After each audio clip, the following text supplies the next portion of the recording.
Tape 3W suivi d'école au Sénégal.com.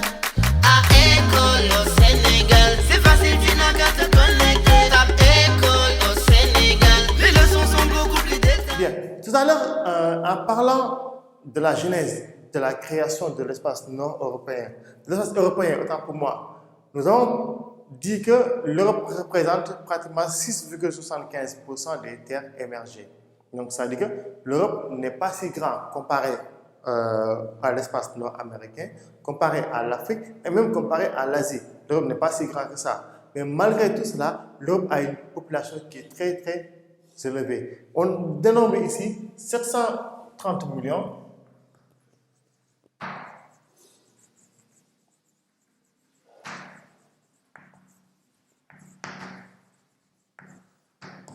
C'est 130 millions d'habitants sur le continent européen. Mais malgré ces 630 millions d'habitants-là, aussi, ce sont des habitants qui sont diversifiés. On note une certaine diversité donc là, de la population européenne grâce à plusieurs peuples. Et ces peuples-là, leur diversité est beaucoup plus due même au milieu climatique qu'on a là-bas. Au milieu climatique, mais aussi ce sont beaucoup plus dus à l'histoire, parce que l'Europe a un peuplement qui est très ancien, qui date donc là des millions d'années. Donc, mais à part cette diversité de cette population, l'Europe aussi a de très fortes densités, mais des densités qui sont bien localisées, parce qu'il y a des zones qui sont très peuplées, des zones qui sont moins peuplées en Europe, grâce aussi au caractère général du climat européen.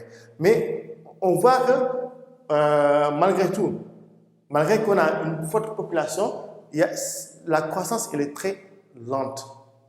D'ailleurs, même, on peut même dire que l'Europe est à la fin de sa croissance démographique, vu que sa pyramide des âges laisse présager une population qui est très vieillissante. Et malheureusement, les populations européennes, avec toutes les politiques natalistiques qu'ils ont mises en place, n'ont pas pu permettre le renouvellement de leur génération. Voilà pourquoi aussi en Europe, le pourcentage de vieux est beaucoup plus important que le pourcentage de jeunes. Mais avec tout cela, nous allons voir que l'Europe aussi est le continent le plus urbanisé dans le monde, avec presque plus de 80% de taux d'urbanisation. Mais qu'est-ce qu'il y en est par rapport à la diversité de la population européenne ici? Donc, comme on dit, c'est une population qui est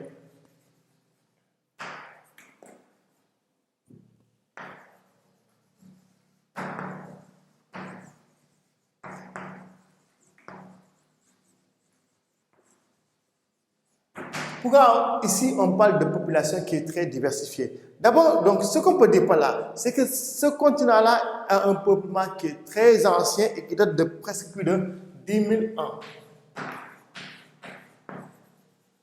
Donc, d'ailleurs même, si on prend l'évolution de l'espèce humaine, on a dit que les tout premiers australopithèques ont été découverts en Asie. On a le synanthrope, le pithecanthrope, mais nous avons l'homme de Cro-Magnon qui a été découvert en Europe. Ce qui laissait croire aux gens que, pratiquement, ce sont les deux continents, Asie et Europe, qui avaient peuplé le monde. Mais c'est plus tard, vers les années 1924, que les premières découvertes faites en Afrique ont pu démontrer que le premier homme vient d'Afrique. Et plus tard, dans les années 70, les ossements de Lucie ont été découverts et c'est ce qui a démontré que vraiment l'homme le plus ancien est africain, à savoir Lucie, qui même a un ancêtre, Toumaï, qui vient supplanter Lucie pour devenir aussi l'homme le plus ancien du monde. Comme pour dire que ce n'était plus l'Europe et l'Asie, les continents qui ont donné naissance à l'humanité, mais c'est l'Afrique qui a donné naissance à l'humanité. Voilà pourquoi on parle de l'Afrique berceau de l'humanité. Mais ça, c'était seulement une parenthèse pour démontrer que la présence de l'homme est très ancienne en Europe. Mais ce qui atteste beaucoup plus de cela, ce sont les découvertes archéologiques qui ont été faites et qui, avec la datation de carbone 14, ont démontré qu'il y a 10 000 ans aussi, l'homme était présent en Europe. Mais ce qu'on peut noter ici, malgré cette forte population de 730 millions d'habitants, une population très ancienne, c'est un continent qui présente une mosaïque de peuples. Quand on parle de mosaïque, c'est-à-dire que si vous prenez un champ schématiquement comme ça.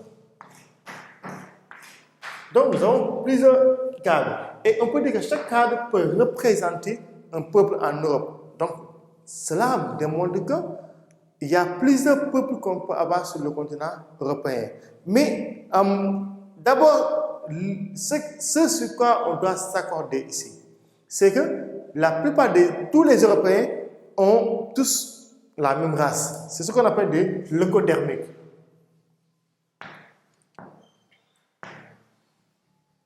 Leucoderme, c'est-à-dire la race blanche qu'on a en Europe. Mais malgré tout cela, malgré que tous les Européens sont de race blanche, mais aussi il y a plusieurs peuples qu'on a en Europe. C'est-à-dire, à partir de ces races-là, nous allons distinguer 4 grands groupes. D'abord, on a ceux qu'on appelle les Nordiques.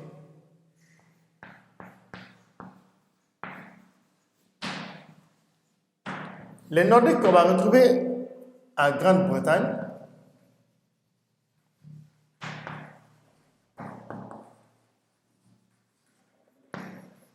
en Écosse, Norvège et dans certains pays qui sont en Europe du Nord. Et ces Nordiques-là, si on se fie à la couleur de leur peau, ce sont des gens qui ont des peaux très blanches.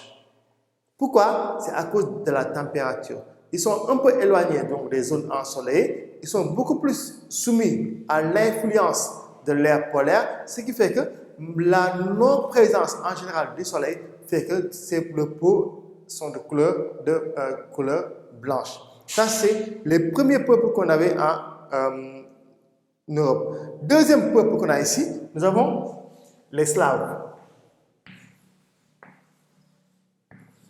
Les Slaves qu'on va retrouver beaucoup plus en Europe de l'Est.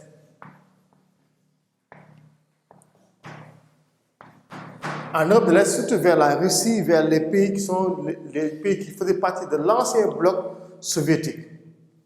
Troisième peuple qu'on a ici, on a les Méditerranéens.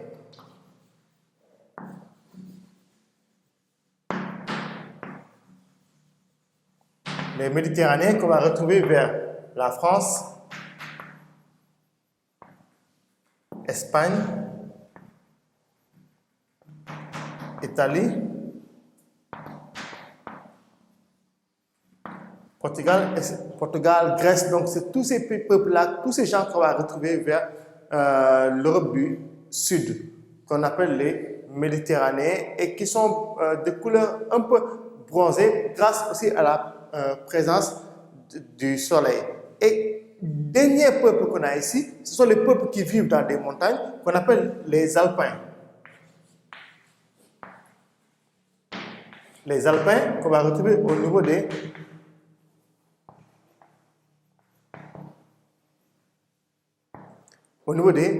montagnes. Voilà les 4 grands ensembles donc, qui sont bien localisés en Europe. Mais malgré tout cela, nous allons retrouver en Europe d'autres peuples, des Noirs, des Asiatiques. Nous avons aussi des Arabes qui sont présents aussi en Europe. Mais les peuples qui sont les peuples autochtones de l'Europe, ce sont ces 4 peuples-là. Les Nordiques, les Slaves, les Méditerranéens et les Alpins. Voilà pourquoi ici on parle de diversité de la population européenne.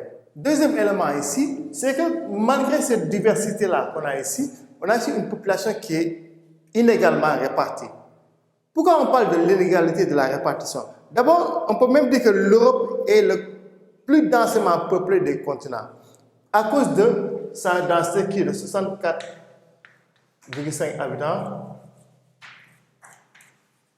par kilomètre carré, qui fait que l'Europe soit le continent le plus densément peuplé. Cependant, ce qu'on peut noter ici en Europe, nous allons avoir des zones qui sont très densément peuplées, des zones qui sont moins peuplées et des zones qui sont presque vides.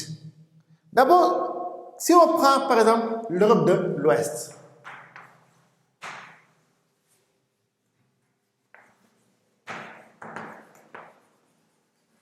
donc c'est une zone qui présente presque 200 habitants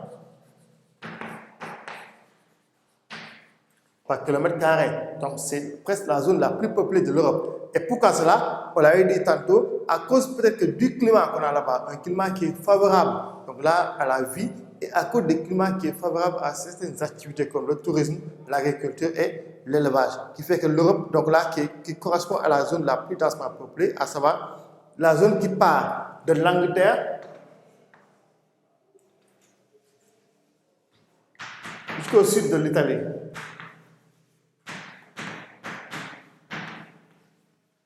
Jusqu'au sud de l'Italie, qui a une densité moyenne de 200 habitants par kilomètre carré. Ensuite, l'autre zone qu'on a ici, donc c'est la zone qui est vide. La zone qui est vide, donc qui correspond à celle de la zone froide qu'on a au nord et la zone des montagnes. Donc, comme on peut parler ici de l'Europe vide, qui correspond à la zone de montagne. En Europe du Nord aussi. En Europe du Nord, avec l'influence de la fraîcheur qui nous provient du cercle polaire. Et c'est ce qui fait que aussi les densités scandinaves et les densités russes ne dépassent pas 50 habitants ici.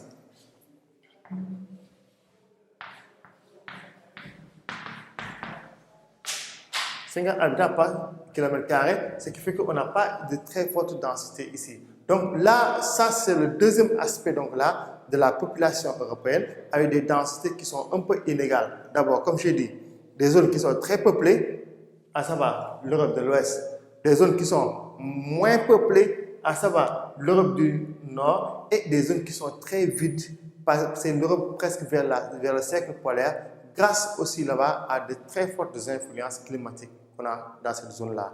Et troisième élément qu'on va voir par rapport à la population, c'est surtout par rapport à l'urbanisation. Pourquoi on parle ici d'urbanisation? On a un continent qui pratiquement est le plus urbanisé au monde, avec presque 85% du taux d'urbanisation.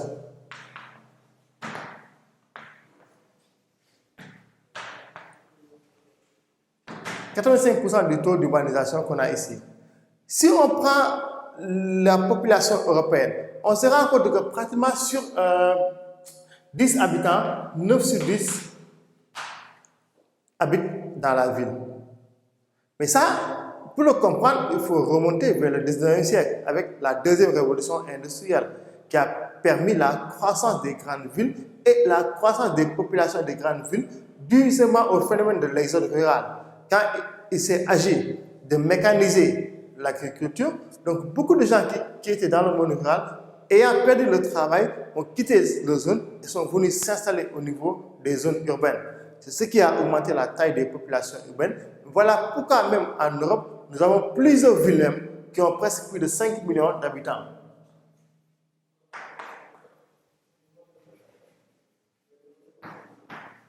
Nous avons Paris, nous avons Londres, nous avons Amsterdam, nous avons Rome, nous avons pas mal de villes qui ont plus de 5 millions d'habitants parce que tout simplement à cause de la forte pression démographique qu'on a là-bas, à cause aussi des activités économiques qui se déroulent dans ces zones-là, qui font que les gens viennent et habitent dans ces zones-là.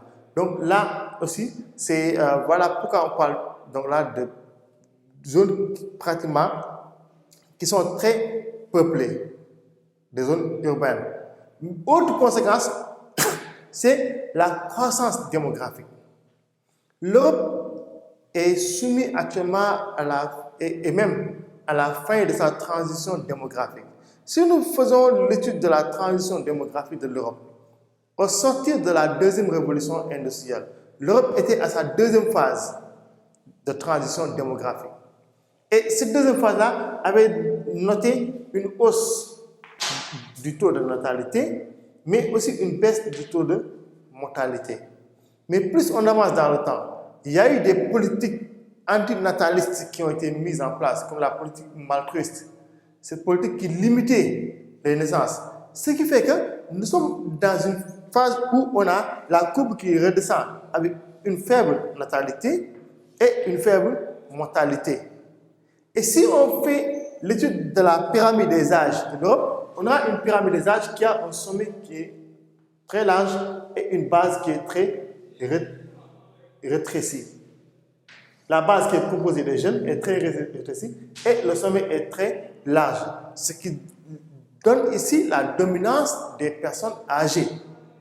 Et que l'Europe maintenant a le véritable problème qu'ils ont, c'est le problème de renouvellement de leur génération.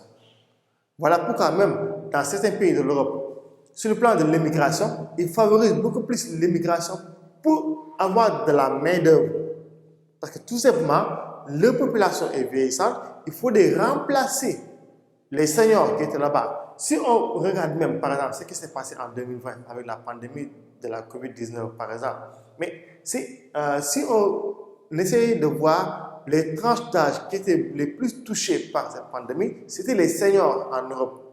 Pourquoi? Parce que tout simplement, c'est eux qui composent la majorité de la population en Europe. Parce que tout simplement, il n'y a pas eu de renouvellement de génération à cause de plusieurs politiques antinatalistes qui ont été menées dans certains pays. Donc là, voilà en gros, alors de façon générale, la présentation générale de l'espace européen. D'abord, qui se présente par un milieu physique qui est très diversifié et très localisé. Ensuite, par la présence donc là, des milieux bioclimatiques. Et que c'est à cause de ces milieux bioclimatiques-là qu'on peut avoir ici une population européenne qui est très diversifiée. Donc voilà en gros ce qu'on pourrait dire par rapport donc là, à cette leçon qui concerne la présentation générale de l'espace européen. Tape www.suividecolosénégal.com.